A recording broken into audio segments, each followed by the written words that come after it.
Uniquely me is uniquely you.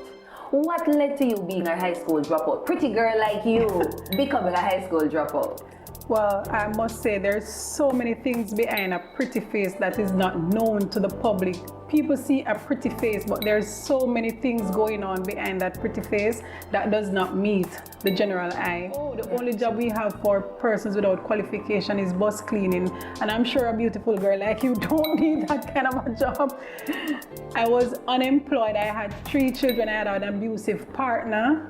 And the man was telling me, oh, you don't need this job because of your physical appearance. Yes. And I said, guess what? I need the job. I'll go and I'll do it. Yeah. It might not be the best. It might not be what you want, but treat it with regard and respect.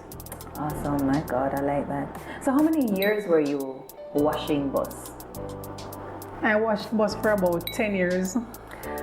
Wow. What can persons expect when they pick up a copy of your book? They can expect to be motivated and encouraged through real life situations that a real life person have overcome. It's not fiction, it's not any form of make-believe, it's just truth showing that through faith in God and determination, we can overcome. Hi everyone, welcome to another episode of Uniquely Me with Simone Stewart. Jahseca, Depass, a high school dropout, teen mom, leaving school without any subjects. Hard life forced her to become a bus washer. And many would have stopped there, but this bus washer woman did not stop there.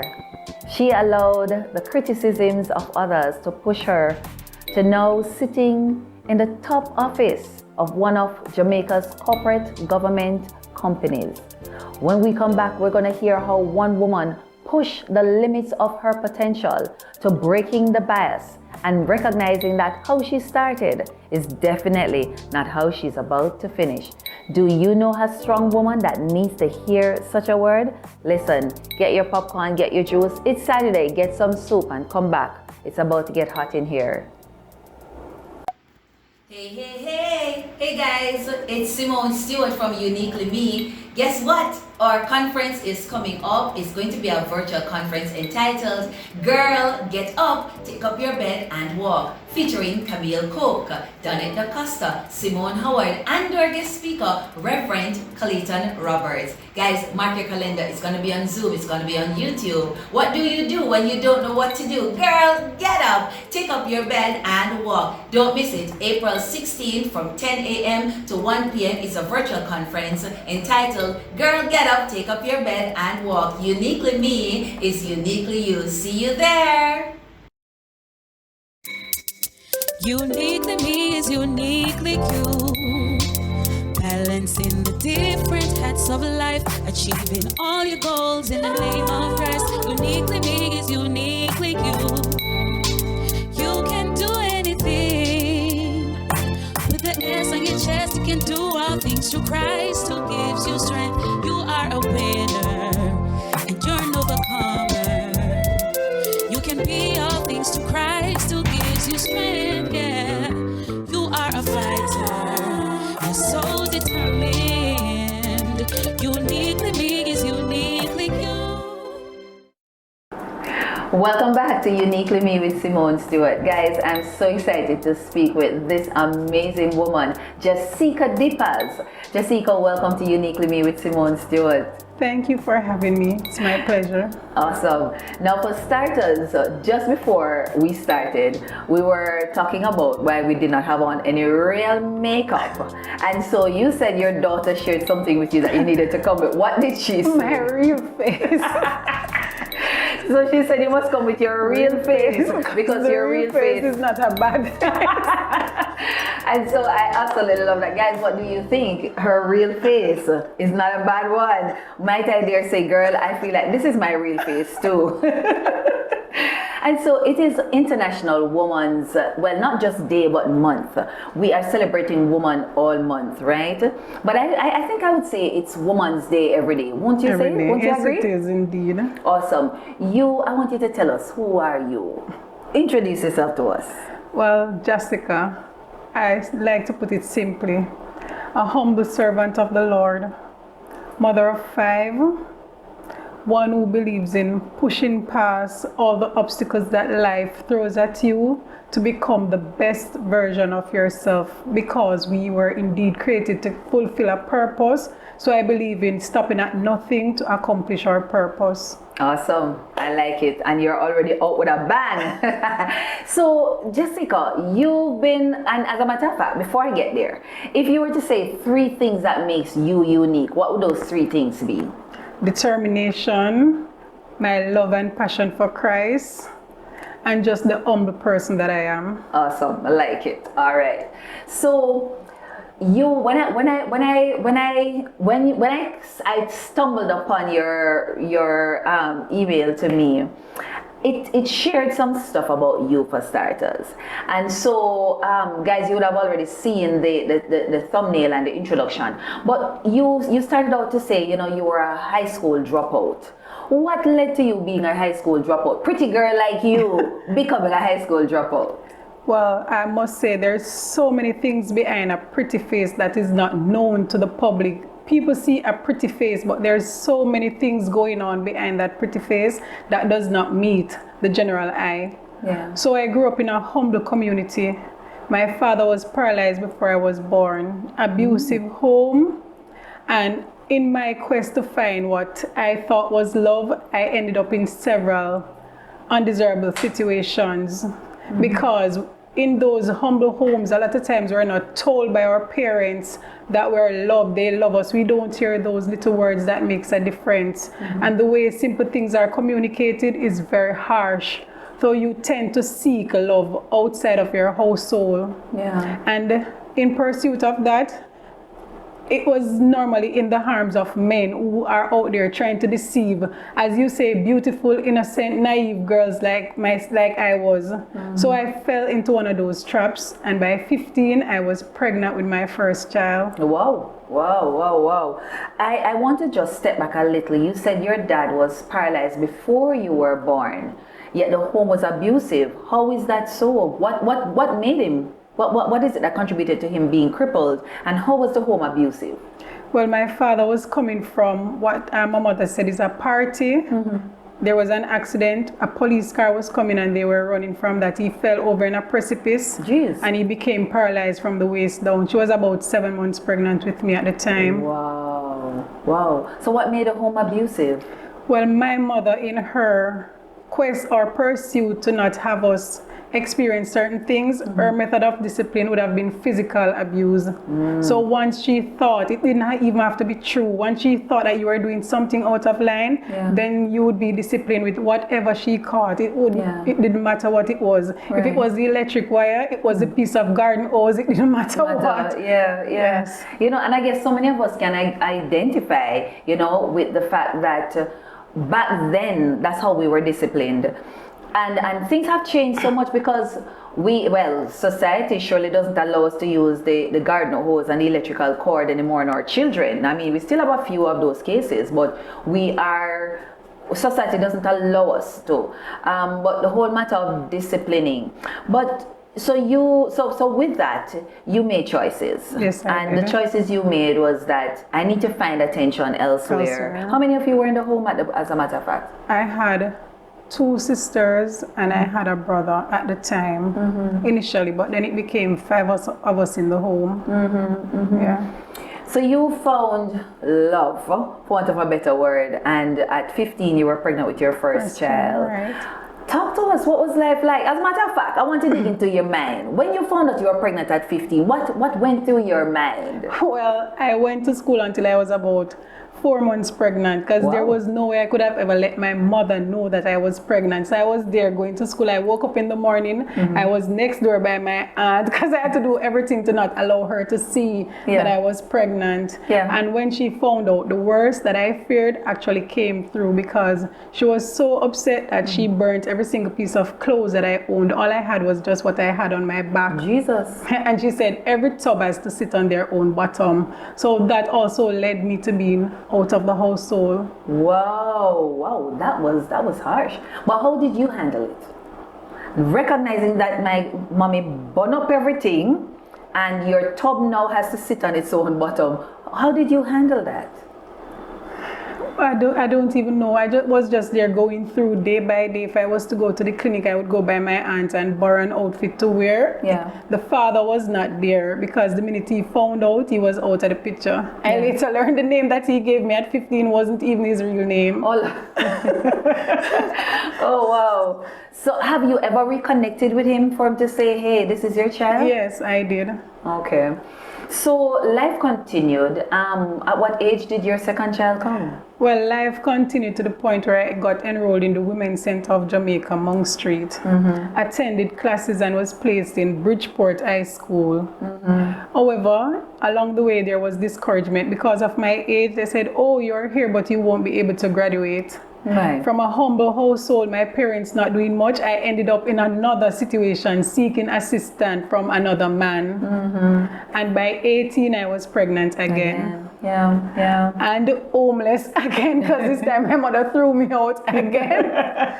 So your mom seemed to have been on a roller coaster. Once the baby was here, you're fine to come back in. But once you're pregnant, you can't stay in here. Right. You know, I think maybe our era, that's how our parents were. Because I grew up in a home, well, I'm from Flankers in Montego Bay. And the thing about it, everybody knows Flankers is a ghetto. Right. But my mom was very careful in how we were raised. So we knew that children, we couldn't get pregnant. So if that went anywhere in our thoughts, as far as she's concerned, we were to go to school, come out, have a good job, and that is it. No boyfriend, no nothing, and stuff. And so I grew up being very afraid, you know, that should I ever find myself pregnant, God help me. But there, somewhere along the line, you found yourself at JUTC washing bus. How did that come about? I want to say something on what you said about fear, Simone, because guess what? Sometimes that fear can push us into those very situations that we're running away from. Because here you have a fear of your mom. There is no way you can go and relate certain things to her. So the fear is pushing you outside to seek counsel, to seek comfort and solace in somewhere else. And that can also be dangerous. Yeah, that's so true. That's so true. But can we actually blame our parents? Because if this is the way they were socialized. You know, that's so thought-provoking. And I mean, somebody's watching this. Can we blame them for the way that they raised us? Did they have options as it relates to how they were raising us then? Because, you know, I'm looking at how life went then, and I wonder to myself, could I have made other choices? I mean, I'm discovering myself because you know, from time to time I've been replaying stuff in my life, Jahseca, and I said to myself, I started discovering stuff about my body. I started discovering that I like boys. I started discovering that boys like me, and I used to be nice and round and that kind of thing, and then I wanted the attention. Now how do I allow myself to be girly? Right. And as I'm getting older, to own the young lady that I'm becoming without getting pregnant. Because again, let's be real, hormones talking, right? And there is the desire to explore. But how do I control not exploring, or exploring and should I get pregnant, which is a normal course of life? Right. How do I balance that with my mom? And we're talking about this because we are now adults, but we're stepping back a little to just talk to that young girl who is going through what we went through then. What do we say to those young girls? Well, I want to talk to the mothers before even going to the young girls, because many of the mothers in our age group and probably a little bit older may have suffered some of the same things we have experienced. You're right. How do you allow those experiences to determine how you raise your very own children or child? Yeah. How do you communicate with your daughter? Is it the same way your mother communicated with you? Yeah. What was the result of the way your mother communicated? What are your expectations of your relationship with your child? Wow, that's deep, my girl. That's deep. I have a daughter, of course. So, you know, I'm thinking about how do I relate to her now? And I must confess that I do find myself trying to recreate some of the things that my mom did, but it's not working. It doesn't. So I remember one night I slapped my daughter for a good enough reason, And she went to her room and she put on her ballin, and then she wrote me a note. And she just came and put the note on the bed. And when I looked at the note, she drew a heart, a broken heart, and she wrote in it, "You broke my heart." Yeah. Now, honestly, I don't think I could have tried that with my mom. Right. But the moment I saw it, somehow something inside of me melted. And Yes. so I went over and I apologized to her and that kind of thing. And so I'm really discovering that I can't raise my child the way my mom raised me. you. I have to know, nurture my child to make choices Right. that, yes, they may have consequences. Raise her to know that, yes, they carry consequences. And if she should so fall in a trap, I'm not going to shield her from the consequences, Right. but I'll support her. Right. And stuff. So that was good, and that was a good plug for our young girls out there Right. and our moms Our who are moms. listening. Well, let's come back to you. Yes. The whole matter that something pushed you to know you had to go seek a job, and you Yes. ended up with bus washing. What is it that led to that? So after having 2 children who I did not have fathers to stand with, there was this young man who I knew way before I even had any children. And for some reason, he was kind. So that kindness, I said, okay, this is a way to assist with my children because I'm not working and I need the help. So he came in the picture and I was on at 21 to child number 3. Okay. But this relationship started to get very abusive. Wow. It was very abusive, physically, verbally, and emotionally it was abusive. Yeah. He was providing, but it was not a fulfilling relationship. I wanted something for me because he provided, Yeah. he felt it gave him that leverage over me to do as he pleased. Yeah, I'm happy you're saying that, you're sharing that because it's International Women's Month, as I said, and I know it's Women's Day, but it's the month. But too many of our women are losing their power simply because they do not have the wherewithal to provide for themselves. They're not able to stand on their own 2 feet. And so our men who are supposed to love and cherish us see that as a way of lording it over us, but lording it in such a way that they begin to beat us. Right. And women who are allowing themselves to be beaten and stuff. But what is it out of that made you decide that I need to make a change? If he's the only one who is providing and feel that he has this autonomy over me, then how do I get out? How do I break free? Yeah. How do I feel some sense of independence, some sense of I am doing something, so I also have a say? Yeah. Wow. Nice. So you made a change. Yes, I did. And I was there one day just doing some laundry. And I heard that there was someone and he was taking up names for unskilled, unqualified persons to go and work at JUTC. So I hurriedly dried my hands, fixed up my clothes, and I went out there. But like most persons, when they see me, they first see my face, and it was like, oh, the only job we have for persons without qualification is bus cleaning. And I'm sure a beautiful girl like you don't need that kind of a job. I was unemployed. I had 3 children. I had an abusive partner. And the man was telling me, oh, you don't need this job because of your physical appearance. Yes. And I said, guess what? I need the job. I'll go and I'll do it. Yeah. And then he said to me, okay, I'll submit your name. But when you go, always remember, half of loaf is always better than no loaf at all. I like that. Why did he say that though?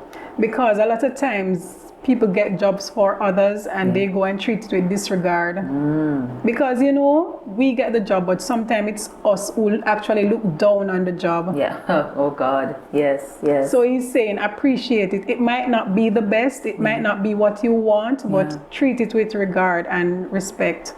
Awesome. My God, I like that. So how many years were you washing bus? I washed bus for about 10 years.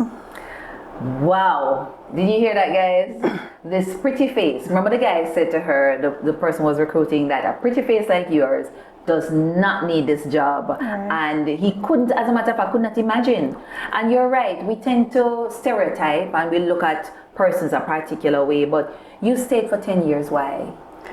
Because after being homeless for 2 times being thrown out. I needed somewhere for my children of my own. I needed a stable home for them, a place of comfort, somewhere when I go home, I am comfortable, somewhere that no one could throw me out of. Yeah. I went online and I researched you. And one of the things you shared in one of your interviews is that one day while washing one of the buses, you, I guess it was a boss, a senior person, A manager, said something to you. And I think I want you to verbalize what he said to you. And I want you to share, how did that make you feel when he said what he said to you?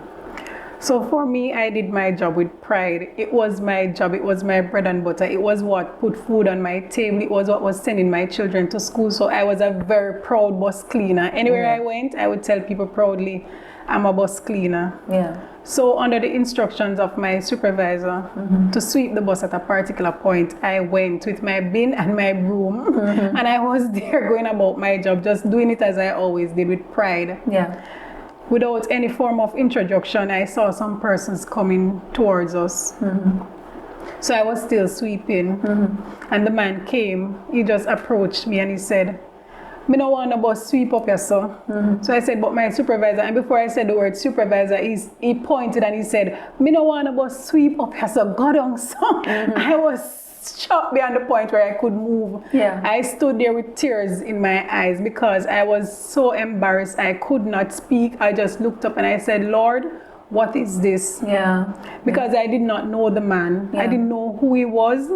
And here was this man just talking down to me like that. There were other persons there. Yeah.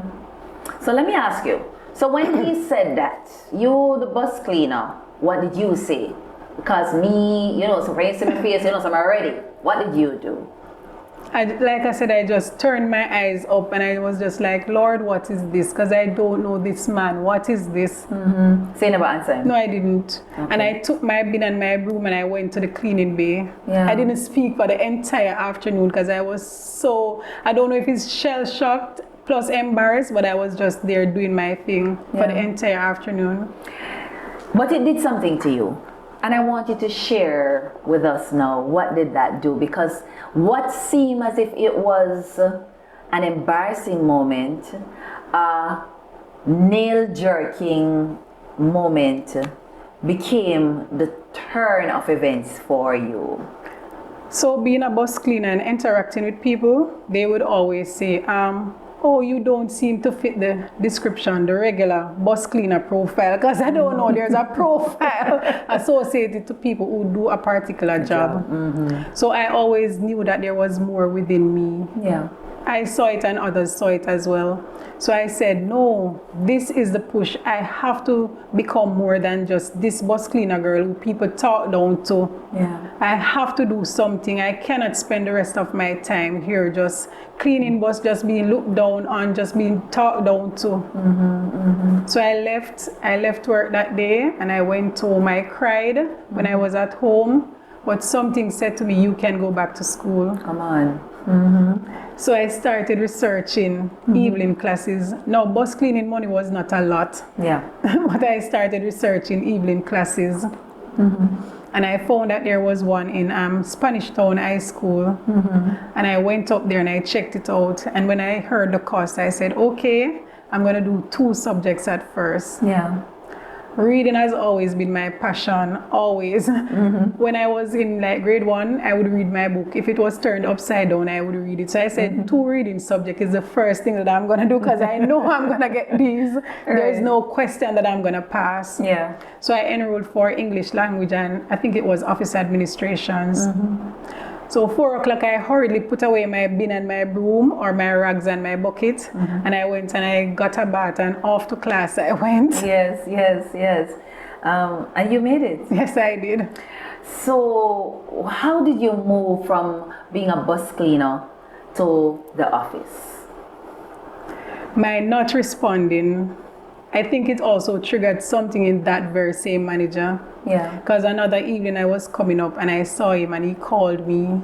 I was reluctant to go because this was the very same man who shouted at me. Why should I go to him? Yeah. But I went and he asked me my name and I told him. And he said, oh, I know some Depass. They used to work at Carreras or whatever. And I said, let me check with my dad. And I went and I asked my dad. But every time he saw me, it was no longer the shouting, but it was Depass, come here, what are you up to now? Yes. So I would keep him informed. As I got the subjects, I would inform him. Yeah. So I didn't even know when I got about 4 subjects that they had advised HR to move me from bus cleaning to a desk job. Come on. I was just there doing my bus cleaning. Yes. So I was coming over with the bin and the broom one day and he saw me. He did not say anything to me, but he turned away quickly and he went to the HR department. I put away my bin and my broom. The HR manager came to me and she said, you made the bad bull, because they call him the bad bull, came and attacked me. I said, what are you talking about? She said, so-and-so had told me about 3 weeks ago that I should have moved you from bus wash. So immediately, I was now being told, you have to report to the accident department the following day. Wow. No, my peers, which rightly they said I wore my yard clothes to work because I did not have clothes. I was building a home for my children. Yes. So my goal was not buying clothes. It was not the prettiest and the nicest. It was not the biggest lunches and those stuff. Yeah. So to go to the office tomorrow, what will I wear to the office? Can't wear the bus wash clothes. I think I had about $3,000 or $4,000 in my account. Yeah. So I had to draw it out and hurry to town to get something that I thought could have worn to the office.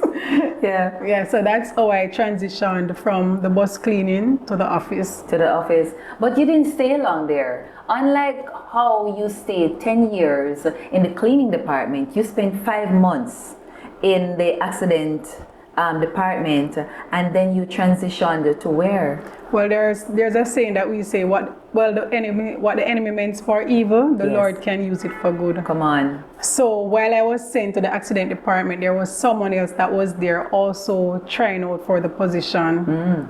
In many companies, not just the company that I work, there are managers, male managers who want sexual favors for promotion. Yeah. And when you refuse that, trust and believe that you will not be promoted. Yeah. Yeah. So I spent 5 months and 2 weeks at the accident department. My manager was to do a personal action form, which was not done. So I was going to the office for my bus cleaning pay without $1 increase. And I did that for 5 months and 2 weeks without complaint. Wow. Wow, wow, wow.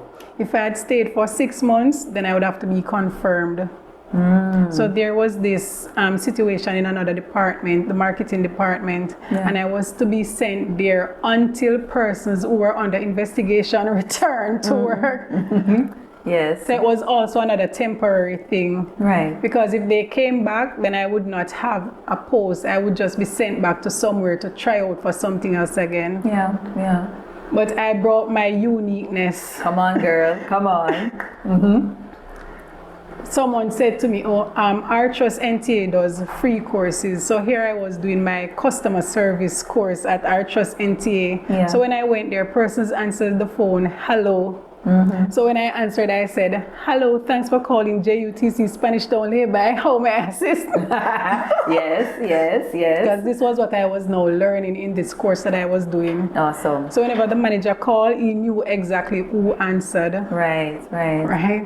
So the investigation went on. Persons were sent home, unfortunately. Yeah.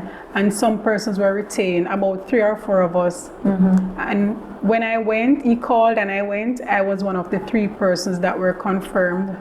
But before that, let me tell you, I worked 5 months and 2 weeks for my bus wash pay at the accident department. Yeah. Within 3 weeks, I got my personal action form done and I was an acting revenue agent. Come on, girl. Wow. So it didn't stop there. And guys, I really hope you're listening to this woman. First, I'm listening to how well she speaks. And I'm also, there's some things I'm admiring right off the bat, Jahseca, that you allowed yourself to bloom right where you were planted. And every time you got a chance to move to somewhere else, you didn't allow it to seem like, oh, I'm just temporarily here. I'm just here for, I soon go back to where I'm coming from. You seemingly allowed yourself to, like I said, to bloom where you were planted. But an opportunity came up for you to be not just a revenue collection agent, but the senior one. Tell us, how did that happen? Well, I was understudying the senior, and at the time that was my supervisor. Yeah. I was never one to be outside up and about, so I wanted to know what was happening. I wanted to know how the lodgement was done, how this was prepared, and like they always say, first impression last. I guess my first impression made an impact on the manager. So when it came time for the senior to go off on vacation, I was asked to sit in for her. So it seemed like role playing. Some persons call it, oh, I'm not acting because I'm not an actress. I was happy to act because I was learning something. Each time I acted, I learned something new. That's true. But your peers, I wanted to ask, how did your peers, whom you would both be in the washing bay and getting your buckets and stuff to go clean a bus, how did they react to you, recognizing that you were no longer coming through the gate to head to the cleaning bay, you were coming through the gate heading to the office? What was that like? Before I even got to the point of going to the office, persons were planning on resigning their jobs. My girlfriend was in this pharmacy. Some of my colleagues were in there, and she overheard them. They called me by name, so there was no doubt who they were talking about. Right. Supervisor, she got school for got turn, but if me sit down and make she supervise me, I prefer resign this. Jesus.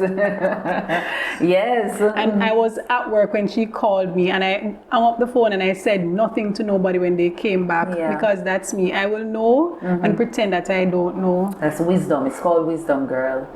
So while they were criticizing, coming to me borrowing money at the same time, I would lend them because they did not know that I know.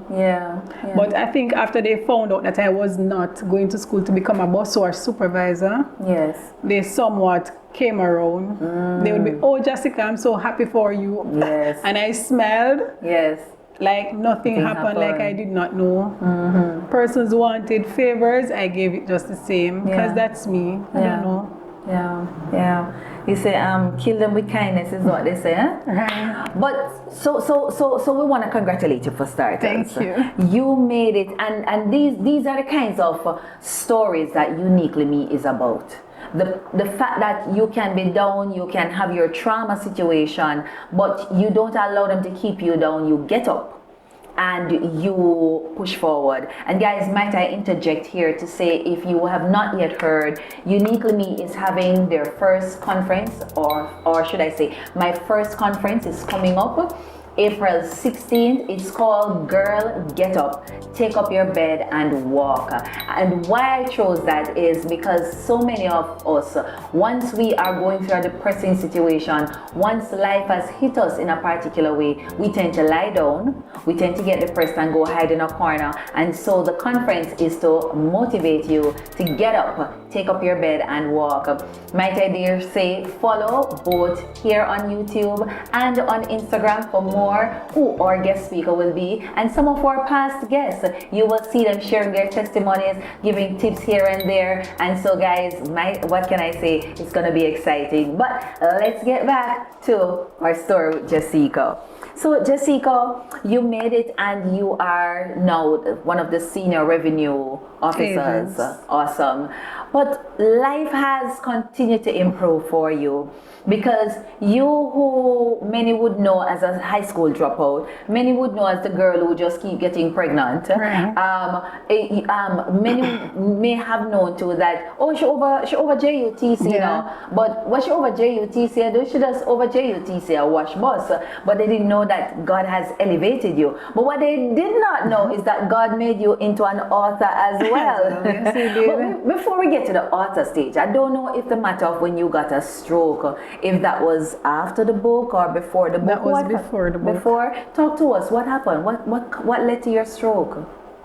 Still uncertain. Doctors have not found any diagnosis. Yeah? No. Share with us what happened, and I'd love for you to look in the camera and just really share what happened, what led to that. What was it that was happening to you, why they said it was a stroke? So I went to work. The following day would have been my daughter's sports day. So I submitted a departmental leave just to go and support her. I got up, nothing was wrong. I was feeling healthy and fine. I was on fasting, however. So I went to the sports day, we were there having fun. Sat down on this tire, but somehow I felt like I wanted to lie down. So I spread this towel and I lie down. A few minutes after, I was there trying to get up, but my body would not get up. So I felt persons coming around and holding on to me, lifting me. Somebody said, no, she's not moving, she can't get up. A gentleman, because I could hear everything that was happening, now come and he lifted me up. Next thing I knew, I was at the Maypen Hospital. Doctors were surrounding me. My mother was there laying hands on me and praying. So the doctors did her examination. She asked me a couple questions. She said, can you raise your right hand? And I raised my right hand. Then she said, raise your left hand. My left hand did not budge. It was heavy, like something was tied on it. It would not move. She said, do the same. Raise your right foot. That one moved. She said, raise the left foot. The left foot was also dead.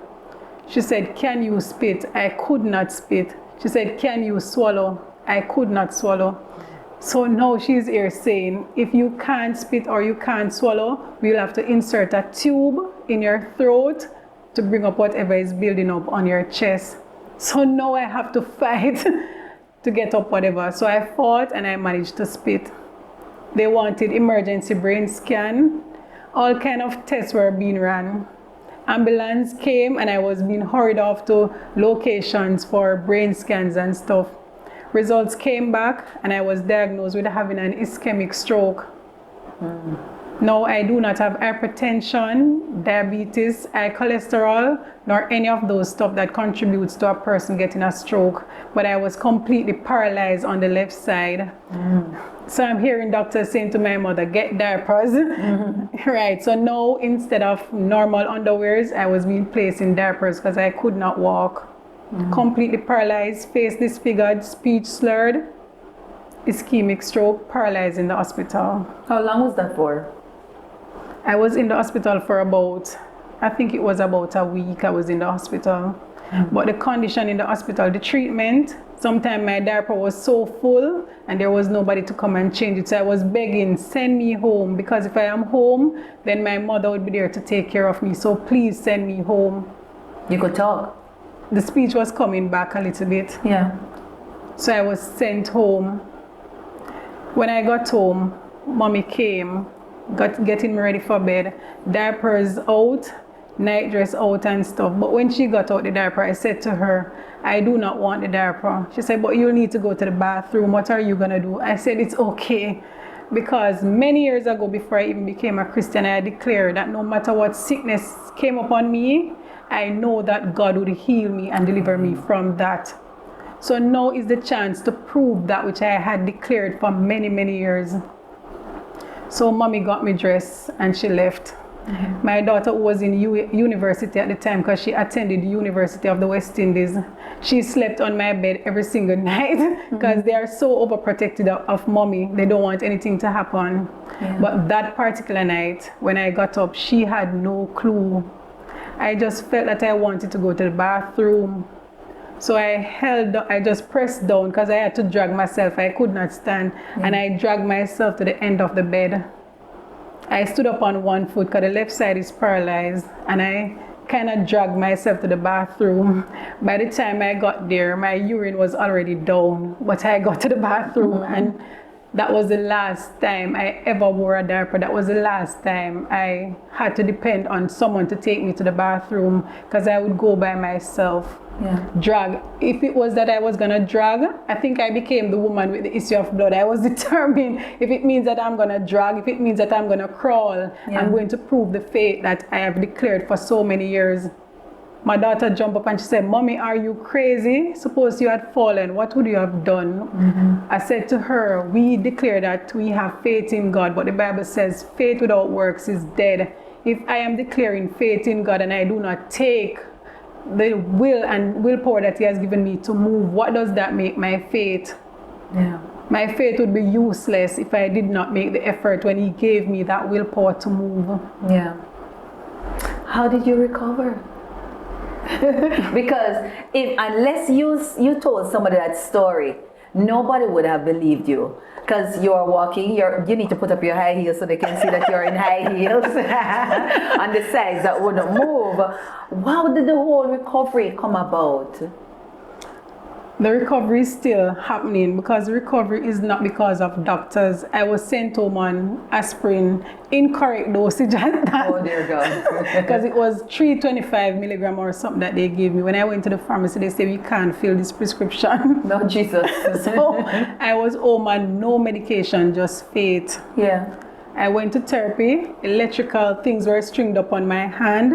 So this is a left hand that would not move. So I had electrical stuff placed all over for the nerves to be built back. Right. Coming out of that, I lost hearing in my left ears. It just went one day. I was good up and about and I just went deaf in my left ears. Yeah. So now I am placing my hand on my ears and I'm praying. Because if there's no medication, I have nothing that doctors can treat, but I am going through all of these things. What do? I have to just go to God in prayer. Yeah. Left ears went. Left ear coming back, my taste went. I said, no. At this point, I realized that the enemy was not interested in my flesh, but he was interested in my soul, because I began to feel empty. Yeah. All my emotions were gone. My daughter came to hug me, and I told them, I am empty. There is no emotions inside of me. Yeah. Yeah. And the Lord said to me, when you're feeling this way, just spread your prayer blanket out and lay before me. If you want to cry, cry. If you want to pray, pray. If there are no words, just lay there before me. Yeah. So I did that. I went to work. Taking the bus that was another ordeal, because my voice, because of the deafness in my ear, I was tone deaf, so I would shout. So if I wanted to say bus stop, I would shout, and the driver said, "Lady, no shout." Yes. I suffered from low self-esteem, because for me, everybody stared at me because my face was disfigured, and I thought everybody was looking at me. Even when mommy was saying, "There is nothing wrong with you," I saw that disfigurement. Yeah. So I was going through depression, low self-esteem, but through it all, I was praying and I was just asking God to bring me through. Yeah. I didn't even know when some of the things went. I don't know when the hearing came back. I don't know when my taste came back, because just through praying, everything was just happening over time. Yeah. Some of the interviews that I went on, I was insecure because I said my voice sounded distorted. Yeah. Yeah. So I struggled with a lot of things as a result of the stroke. Yeah. Yeah. God is amazing. Indeed, He is. He's amazing, because your hand is back, your foot is back, your face is back, everything is back. What made you write a book? I've been through so much. I remember going to school, leaving work, going to school, and coming home to be met by my then husband on the way, who would be fighting me in the middle of the street. I am laying down on the ground and this man is there trying to kick me. Your husband? Yeah. Okay. And I'm like, oh no, I can't. It could not be that I've gone through so much just to go through it. There must be something that I am meant to do from this. There must be someone, there must be persons out there that I am meant to encourage, to motivate through my story, through what I've been through. Yeah. Yeah. Wow. I know time is going, but it says, even on broken pieces, a journey to wholeness. That's what your book is about. Yes, it is. And it says, I'm just going to read quickly. It says, Jahseca Depass is an ardent believer in the Lord Jesus Christ. Despite facing several trials, setbacks, and disappointments throughout her life, she has managed to triumph over them, which is definitely what Uniquely Me is about. Proud mother of 5, a former bus cleaner and now a senior revenue supervisor, who have navigated varying adversities. What can persons expect when they pick up a copy of your book? They can expect to be motivated and encouraged through real life situations that a real life person have overcome. It's not fiction, it's not any form of make-believe, it's just truth showing that through faith in God and determination, we can overcome. You have here, I'm looking at chapter 2, and this is what you said. My marriage had become unbearable. I felt as though every day was a relived experience. The excruciating pain of the memory of the physical and emotional abuse would haunt me. It was as if I could hear the shouts, feel the punches, and see the other woman with whom he cheated every time that he tried to be with me. You endured this? Yes, I did. Where's your husband now? We're not together anymore. How did you break free? I stood in the middle of my living room one day and I said, Lord, you cannot allow my 40th birthday to find me in this situation. There was no value. The marriage was not doing anything for me. It was sadness. I was afraid to go home sometimes. I would stop on the street, just sit somewhere, dreading not going home. So I said that to the Lord. I begged of him, do not let my 40th birthday find me in this situation. Yeah. And I went to work one day and my son called and said, Mom, it looks like so-and-so has left. He has packed all his clothes and said no one is to contact him. For the first time he left and I did not attempt to contact him. All the other times, even when I knew that he was with someone else, I was there reaching out, privating my number, trying to call him to say, come back. This time, I gave it to the Lord and I left it. And he also left. Has he ever tried to call you back to make up? Well, when I had the stroke, he came back. Yeah. That was about 3 years after he moved out. And he said, if this is how the Lord is giving back his wife to him, he's willing to take me back. Yeah. And my daughter said to him, I am here and my grandma is here. You can leave now. Wow. That was what she said to him at the hospital. Wow. Even the children that I have with him, for them, it is better for us to not be together. Yeah. So you said here, make your life count for something. What was that? What's that chapter all about? You have been through so many things. Like I said before, it can't be that you have just gone through. Many times we are going through situations and we do not understand. If you have gone through all of this adversity and you sit, you do not share with someone else that, oh, I've been through and I've overcame these things, then what does it count that you have been through them? It really counts when you can use those challenging experiences that you have encountered to motivate and to encourage someone to not give up, that it is not the end of the road. It may seem like it is, but it is not. Yes. And that is how what you have been through, your life really counts when you have impacted others through what you have been through. Yeah. Yes. My last chapter in here and I'm loving this book so far. I'm really loving it, guys. You need to get yourself a copy of it. It is amazing. I guess I'm one of those, I love real life stories. And so when I find a book where somebody shares their truth, undiluted truth, I am usually quite drawn. But this one, you said, hang in there. Proving God in the midst of the crisis. I want you to speak to that woman who, it's International Women's Day. She's struggling because she can't see herself as that proud woman. She can't see herself beyond a black eye. She can't see herself beyond a man who has been abusing her. I want you to speak to her. How does she hang in there? Deep inside of each of us, there is something that is yearning, something that's telling us that we were created for more than what we are going through, more than what we have been through. Like I said, the odds may seem like they're stacked against you. The physical situation seems hopeless, but we have a God who created us, not by chance or by coincidence, but because there is a purpose for us to fulfill. I remember many years ago I used to declare that I can do all things through Christ who strengthens me. So I would encourage that woman, find that thing within you that you are passionate about. There is something about affirmation. Affirm yourself that you can and you will and you must. The only obstacle you face, which is your greatest obstacle, is you giving up. You have only failed when you have given up on yourself. And if you have given up without trying, then it makes no sense to even try. If you have said, oh, I've failed, and you have not taken the first step to do something, then you have already failed.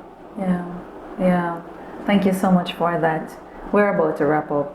And I had so much fun just talking with you. You said that you had shared in one of your interviews that there was the 10-year challenge. But you decided that you weren't going to do the 10-year challenge. You were going to do the 10-year what again? A progression challenge. A progression challenge. And I think it's something worth exploring. How can persons do that progression challenge? Well, for me, I was just home bored. Honestly, I was home bored, and I saw everybody, oh, my body has transformed so much in over 10 years. And I'm like, how is this adding substance to those who you are impacting out there? So I said, okay, let me just share this. And I just collaged 2 pictures. I posted them, and I tagged, I think, a few groups. And the following morning, it was all over the place. My children was, Mommy, your pictures are here and there. Mm-hmm. Yeah, so that's how it got out there. But your progression, you may be at a point now where you don't think that you can make it. Oh, let me tell you, I have had this young lady, she reached out to me after my story went viral. Yeah. She was working in a wholesale, and she said, I saw your story and I want to go back to school. Mm-hmm. It's not about going to do 10 subjects, it's not about going to do 5. I went back and I did 2 at first. Do 1 if that's what you can afford. Yeah. It doesn't matter the age that you are at right now. Once you have life, there's always a chance. I didn't know that at my age, I didn't even know that I would have book or much less books. I just published my 2nd. Hey, come on, girl. Yes. So you see, every day, every chance you get, do something to improve you. Yeah. Thank you so much for that. Well, what can I say? Thank you so much for being here. Your story is truly inspiring, and I sent you a message last night, and I told you that your story is going to bless many, not just here in Jamaica, but it's going to go worldwide. I know, yes, a few years ago you were in news, but God is about to set you back up again all over in the news, because your story is going to be the story that is going to set so many others free. Thank you so much. Where can persons find your book? Both books are available on Amazon and Amazon Kindle. They're available through direct purchasing from me. Mm-hmm. And I can be contacted at 876-352-3011. Awesome. Thank you again for being here on Uniquely Me. I am, like I said, you're the perfect epitome of what this channel is about. Women who have been through trauma and trials, but women who are triumphing. They're not just surviving, they're thriving. And here we have a perfect example. Thank you again. Thanks for having me. Ladies and gentlemen, what can I say? Another episode of Uniquely Me with Simone Stewart, and you heard it from Jahseca Depass saying, listen, how you start don't have to be how you finish. And you would have heard her journey all along the way, but her book, I think her book is perfect. Even on Broken Pieces, a journey to wholeness. This woman has had to deal with being a high school dropout, starting to have children at age 15, and as she said, at age 21 she was en route to her 3rd child. And you thought life would have gotten better when she got married. Well, she shared again having to go through the abuse, physical, emotional abuse, but somewhere in there she found Jesus. Guys, what an amazing thing when you come in contact with the Lord. Now, can you make it? Of course you can. Can you pick up the pieces? Of course you can. Just ask Jahseca Depass. I should have asked, are you on social media? Yes, I am. What's the page? I'm on Facebook as Jahseca E. Depass. on Instagram as Fabulous Jahseca and on YouTube as Jahseca Says. There you have it, guys. So go check her out. Let her know you saw it all here on Uniquely Me with Simone Stewart. And if you're looking for some form of motivation, reach out to her, of course. Like I said, guys, get up. Get up. You don't need to get stuck where you are. Get up and get ready for, of course, Uniquely Me, our conference coming up April 16, 2022. Thank you, guys. Make sure you have commented, you're liking, you're sharing, and of course you have subscribed to the channel. Take care. Next week we'll have another unique story. Bye bye. And uniquely me is uniquely you. Hi guys, I thought I would share with you, for those of you looking for a Christmas gift or a New Year gift or a birthday gift, for that woman, that strong woman in your life, to offer the Uniquely Me Planner. Now, what can you find in the Uniquely Me Planner? You can find pages to write for each month. You have pages to write your goals, and we set it up so that those goals are smart, right? As you know, your goals need to be smart. So we have the specific, the measurable, the attainable, the relevant, and we put them in blocks so that you are able to fill them in accordingly. Also, you will find a daily to-do list, as well as for each day, if you need to put your calendar, what your calendar items will be, you have that as well. There's also a habit tracker, guys, or as well as a quote. There is a list for you to put what are your list of priorities in terms of things to be done.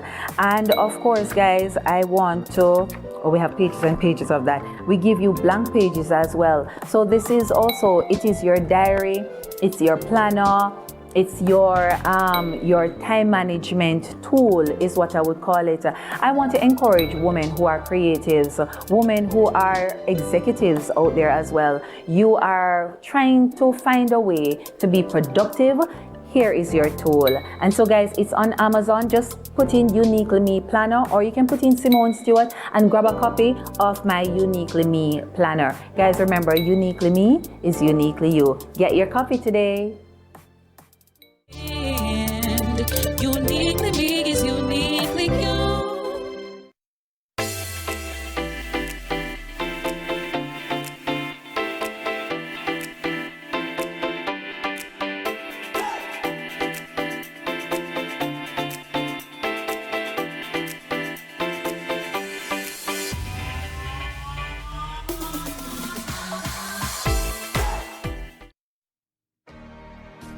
Who am I really? Choices, choices, choices. In pursuit of a career? OMG, I'm a wife. Help, I am a mother. Oh, I'm in church. When do I get to be a woman that God called me to be? Uniquely Me covers the acrobatic endeavors of every woman to balance the responsibilities of being a mother, a wife, a professional, a church leader, a friend, yet still maintain her identity. I too am a mother, a wife, a trained minister of religion, a banker, an entrepreneur trying to balance the many hats that signifies my role. My book will help motivate and empower every woman who is really unique in her own way. Grab your copy today on Amazon, because Uniquely Me is uniquely you. Thank you for tuning in to Uniquely Me with Simone Stewart. Remember, Uniquely Me is uniquely you.